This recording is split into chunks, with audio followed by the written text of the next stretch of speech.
Sungguh-sungguh Allah sangat ridho ketika seorang hamba itu makan ketika sesuap nasi dia muji Allah, ketika minum seteguk nasi dia muji Allah. Itu kalau orang diridhoni Allah itu wali betul. Itu untuk jadi wali itu gampang. Kamu makan ridho, kamu ninjak buminya Allah ridho seneng, kamu hidup keseharian aman seneng. Nah ini supaya sampean kita semua ngaji betapa panduan Rasulullah untuk menggapai ridho Allah itu banyak yang keseharian sekali. Saking kesehariannya banyak dalam hadis dan itu sahih. Nabi menyebut hal-hal yang keseharian. Hatta ma tas'alu fi imra'atika, kamu punya uang kemudian istri kamu bisa makan itu ibadah. Bahkan sebagian ibadah itu dicontohkan Nabi yang akhirnya diprotes sahabat. Yaitu wa fi buti ahadikum sedekah, kamu menggauli istri kamu itu ya sedekah. Sampai sahabat bilang yang benar ya Rasulullah. Ayati ahaduna syahwatahu wa huwa lahu ajrun. Masa urusan biologis, urusan syahwat kemudian dia dapat pahala. Nabi menjawab, alaysa lawadu'aha fi haramin akana alaihi wisrun. Bagaimana kalau dia meletakkan ke yang tidak benar itu kan dosa.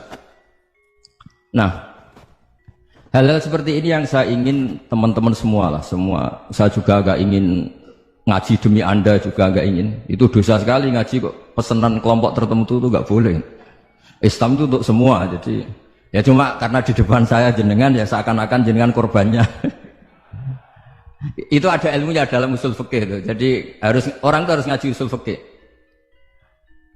Nama yang disebut, mungkin Mas Sufyan masih ingat zaman ngaji usul fikih. Nama yang disebut itu tidak jaminan sebagai prioritas perintah. Jadi misalnya gini, kebetulan yang di depan Nabi itu Abu Dzar.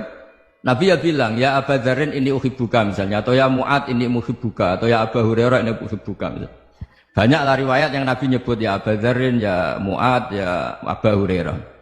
Kemudian misalnya Nabi meneruskan khitab, ini uhibbuka, saya mencintai kamu, fakul dubur sholatin, atau sebagian riwayat disebut fala tada'an la dubura kulli sholatin, Allahumma inni ala dzikrika wa syukrika wa husni ibadatik.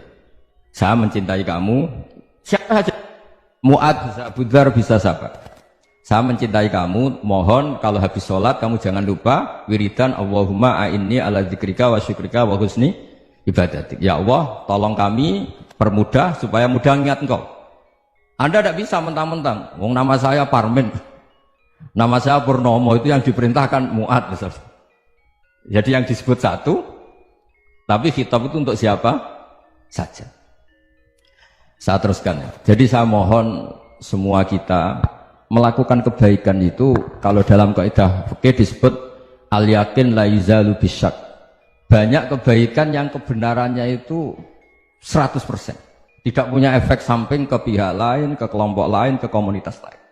Itu tadi misalnya Anda makan, dan itu murah sekali, hanya butuh satu piring. Setiap punyaan kamu muji Allah, setiap minum kamu muji Allah. Itu redaksinya Rasulullah SAW disebut Allah sangat ridho ketika seorang hamba makan, kemudian dia memuji Allah. Atau minum, kemudian dia muji Allah. Logikanya gampang, negara seperti ini yang kamu harapkan bentuknya kayak apa, mertua, ipar, komunitas, tetangga, itu nyata terjadi itu kan belum pasti. Sementara yang mesti terjadi adalah kamu butuh makan, kalau tidak mati. Butuh minum, kalau tidak mati. Butuh bumi yang nyaman ditempati, kalau tidak kita juga mati. Sebab itu Allah kalau menyebut nikmatnya itu hal-hal yang keseharian. Alladzi at'amahum min ju'. Allah itu siapa? Allah itu yang menciptakan kamu bisa makan. Tidak berlebihan, Allah itu yang menciptakan kondisi sosial itu ideal. Zaman Nabi itu ya ada orang munafik. Orang-orang pilihan Allah itu juga diuji orang sekelilingnya yang macam-macam. Semua diuji sesuai konteks zaman dan waktu. Nah, tapi ada ibadah-ibadah yang selalu disarankan Nabi. Sampai Nabi itu pernah ditanya, ayul islami khairun ya Rasulullah, Islam terbaik itu gimana? Jawaban Nabi itu unik. It'amut to'am, Islam terbaik itu ya makan-makan, santai-santai. Ketika Allah menyebut beberapa kebaikan, falak tahamal akobah, wa ma adrokan apa? Mal akobah. Terusannya apa? Fakku rokobah. Terusannya apa? Au it'amun fiyaumin di masubaya. Atau acara makan-makan itu juga Islam. Kenapa? Ya bayangkan kalau tidak ada makanan, kita mati kan? Kondisi sosial tidak ideal itu Anda masih gak apa-apa. Tapi kalau Anda tidak makan, Anda tidak minum, Kamu punya istri cerewet masih bisa hidup, punya mertua cerewet masih bisa hidup. Tapi kalau tidak makan bisa mati. Berarti penting mana istri sama makan? Penting mana? Makan. Semoga istri Anda dengar, nanti kamu disuruh makan tapi pulang deh. Itu kalau dibahasakan makan masih memahami. Penting mana nasi satu piring dengan istri. Nggak ada nasi mati, nggak ada istri belum mati. Penting mana? Gak berani jawab kan? Nah, ternyata Anda ada garang kan di depan istri. Jadi saya mohonlah, mungkin Mas Sufyan Sauri tadi yang bisa bantulah. Teman-teman tuh ngaji yang keseharian saja. Karena kita nyari ridha Allah itu berdasar firman Allah. Dan firman Allah itu menyebut keseharian tuh riang, gampang. Yaitu tadi misalnya wa min ayatihi manamukum bil-laili wan-nahar. Termasuk ayat-ayat Allah itu kamu tidur. Maka dulu itu ada guyonan, ada tokoh Mu'tazilah, kelompok dalam Islam yang berpikir manusia itu bisa menentukan ikhtiarnya sendiri. Karena saya bisa duduk, ingin berdiri, berdiri. Karena kelompok ini nggak terima kalau semua kehendak Allah, nanti bagaimana kalau semua kehendak Allah kok ada hisab ya, ada sanksi. Lucunya itu dia akhirnya ini cerita ya, mencintai seorang perempuan cantik sekali. Dan itu dia menjadi ahli sunnah itu oleh hal-hal yang sepele. Karena istrinya cantik, ya namanya suami istri itu hubungan intim. Terus ditanya, Mas, masih ingin lagi? Masih. Silahkan diulang lagi. Wah ya tidak bisa. Katanya manusia bisa menentukan yang diinginkan. Itu tobat itu. Itu nggak bisa ditobatkan Mas Sufyan Ats-Tsauri. Orang cantik yang mudah nobatkan orang itu orang cantik. Segampang itu. Akhirnya kita tahu, makanya kalau dalam kitab Hikam itu disebut al-aqil mayyakul madza yaf'alu wa hubi wal ghafil mayyakul madza af'al. Orang yang punya akal karena sadar ini wilayah Allah, semua milik Tuhan. Itu dia tiap hari berpikir, besok Allah akan melakukan apa terhadap dunia ini. Kamu merencanakan suatu mau plesir, ternyata gempa. Mau wisata ke Rusia, ternyata perang. Kamu tidak pernah tahu apa yang akan terjadi besok. Wa ma tadri nafsum madza taksibu ghadan. Tapi anda semua kita ini sering punya jadwal permanen. Makanya saya kalau diundang siapa saja, bisa takdir. Yang jelas Gus ini acara penting. Ya masih acara penting nak pangeran ngersakno piye? Kok ape dadi pangeran? Kamu kok mau jadi Tuhan? Itu kadang ya kiai. Penting Gus acara ini jenengan harus memastikan bisa. Loh kamu itu yang ngajarin tauhid, sesuatu itu biadillah kok bilang-bilang apa pasti. Kalau saya terus tak tobatkan loh kamu kata saya. Ya kalau gitu Gus bilang insya Allah.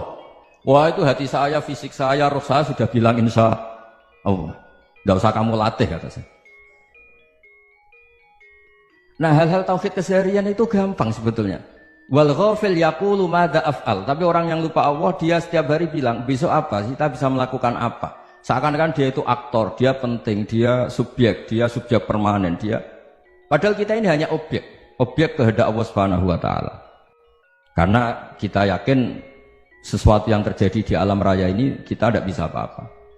Makanya saya sering ngaji, sering bilang saya, ketika Anda mensifati Allah, Dia yang menghidupkan. Sudah itu tanamkan, sehingga ketika kita mati, santai saja.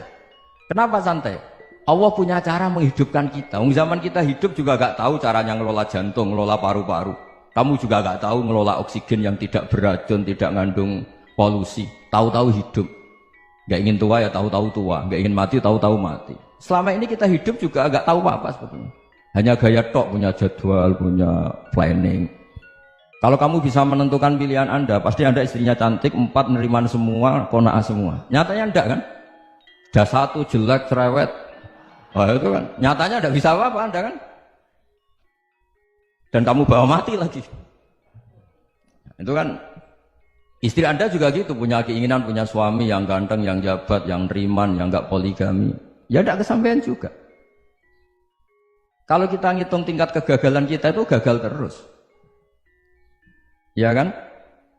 Nah, terus ingat Allah. Madza yaf'alu wa bi. Orang yang punya akal selalu berpikir Allah itu menghendaki apa terhadap saya. Loh sama-sama orang melihat orang yang serius, itu kata Anda itu pemikir berat, serius, senang punya tokoh yang merengut karena kamu anggap serius. Tapi sebagian orang anggap orang yang serius itu wong merengut, wong masam, wong muka kok ditekuk. Jadi sama Itu hati, ya muqallibal qulub tsabbit qalbi ala dini. Karena kita nggak tahu cara berpikir kita tentang orang lain, tentang sekeliling kita. Misalnya kita orang baik yang jenis ngrumat fakir miskin. Ada orang bangun masjid mewah itu janggal. Apa artinya masjid mewah kalau banyak orang kelaparan? Tapi kalau yang jenis pendidikan, apa artinya masjid mewah kalau tidak bisa ngaji? Nanti yang jenis infrastruktur, apa artinya ini kalau semuanya punya sudut pandang yang berbeda-beda. Dan Islam mengapresiasi semua kebaikan. Tapi katakan semua kebaikan itu adalah kehendak Allah Subhanahu wa taala. Karena apapun baik Anda itu pakai fasilitas yang diberikan oleh Allah Subhanahu wa taala. Sehingga ini yang disebut qulillah tsumma darhum fi khawdihim yal'abun. Ya kembali tadi ke tema-tema bahwa keseharian Anda ini sudah Islami. Saat Anda tidak bisa melakukan apa saja. Saya sering ada jenazah, biasanya kalau tetangga meninggal saya sering disuruh ngelepas. Saya bilang orang ini baik karena sering ngelamun di rumah, sering nganggur di rumah. Ditanya sama anaknya, kenapa Gus nganggur baik? Ya kalau dia nganggur artinya juga agak berbuat sesuatu yang maksiat kan? Ya kan? Orang nganggur di rumahnya ya tidak bunuh orang, tidak maling, tidak korupsi, ya namanya nganggur di rumah. Lah cuma istri cara pandang nganggur gak menghasilkan uang gitu. Tapi juga gak menghasilkan kriminal kan? Jadi sebenarnya Islam itu makanya kalau sampai ngaji usul fikih itu ada kitab usul fikih namanya Lubul Usul, itu terkenal sekali di pesantren itu. Itu kalau ngapresiasi keseharian itu luar biasa. Izma min mubahin illa wa yatahaqqaqu bihi tarku haramimma. Karena keseharian yang mubah saat Anda lakukan itu ada kehebatan yang luar biasa, yaitu meninggalkan haram. Makanya dulu banyak orang-orang alim ketemu temannya itu guyon sampai semalaman. Itu biasanya yang semangat Islam itu kiai kok tidak tahajud, kiai kok tidak witir. Orang yang sedang mapan uangnya banyak, malam itu tidak kelayaban itu sudah luar biasa. Melawan nafsu supaya tidak maksiat itu sudah luar biasa. Supaya lupa guyon sama temannya semalaman sampai subuh. Gejolak-gejolokan mengenang zaman miskin, zaman kuliah nggak jelas, zaman apa. Melihatnya jangan tarkut tahajud. Seperti ini meninggalkan tahajud, tapi meninggalkannya ini talkul muharramat.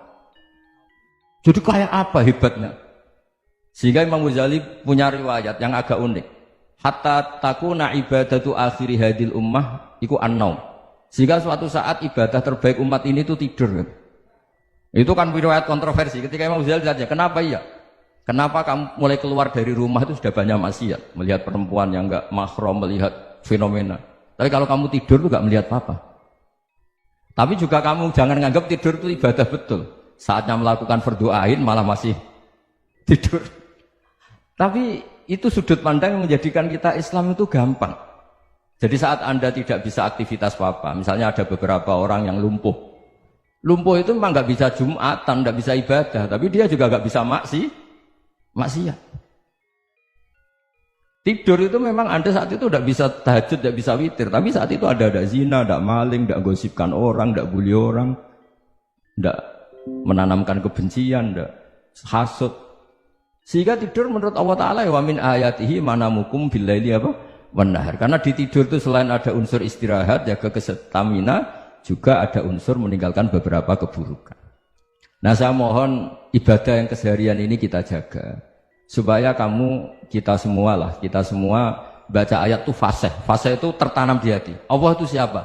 Alladzi at'amahum min ju'i wa amanahum min khauf. Dan Allah kalau cerita di Quran itu anna subabnal ma'a subba thumma syaqaqnal ardhan wa syaqqa fa ambatna fiha habba wa inaba wa qadba wa zaituna wa nakhla wa hadaika hulba. Kamu tahu saya ini siapa kata Allah?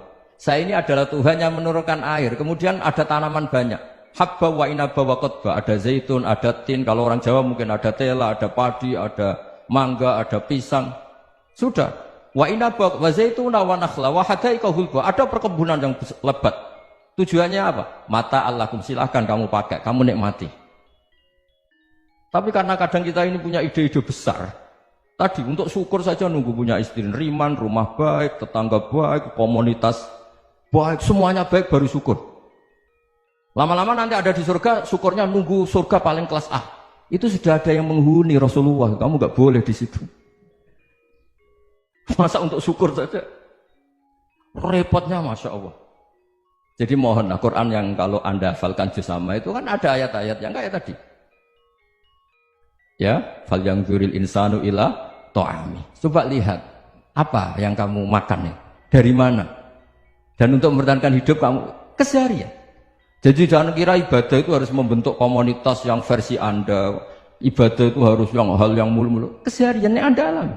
Loh ini saya tidak bikin-bikin. Saya ngaji bukan karena berdasar pesanan. Itu ayat yang saya baca kan betul ada ayatnya kan. Fal yang dzuril insanu ila ta'ami. Anna sobabnal ma'a sobba. Thumma syaqaqnal ardo syaqqa. Fa'ambasna fiha habba wa inabau wa qadba wa zaitunaw wa nakhla wa hadaika ghulba. Terusannya apa? Mata'al lakum. Silakan kamu nikmati. Mata itu silakan kamu nikmati. Ya kayak sampean dikasih hidangan ya makan. Ya sudah makan. Habis makan ya minum. Habis itu ngantuk ya tidur. Ya sudah normal-normal saja. Kayak apa indahnya Islam. Tapi Anda mencari Islam yang gimana lagi? Nah itu yang diajarkan guru-guru kita, diajarkan sanad kita sampai Wali Songo, sampai Rasulullah SAW. Bahwa pada akhirnya ada jihad, ada perang. Itu dulu memang perang, bukan membunuh. Beda. Dulu kita dijajah Belanda ya perang, dan itu normal karena kita dijajah. Jadi ketika orang lain ingin baik sama kita, wa in ahadum minal musyrikin astajaruka ya fajirhu hatta yasma'a kalam Allah. Kalau mereka ingin baik ya kita baik. Makanya ada istilah musta'man, mu'ahad. Kalau mereka ingin damai, berdampingan dengan kemajmukan ya itu yang lebih baik. Karena memang Islam menghormati proses perdamaian. Wa in janahu lis-salmi ya fajnah lah. Kalau ingin damai ya kita harus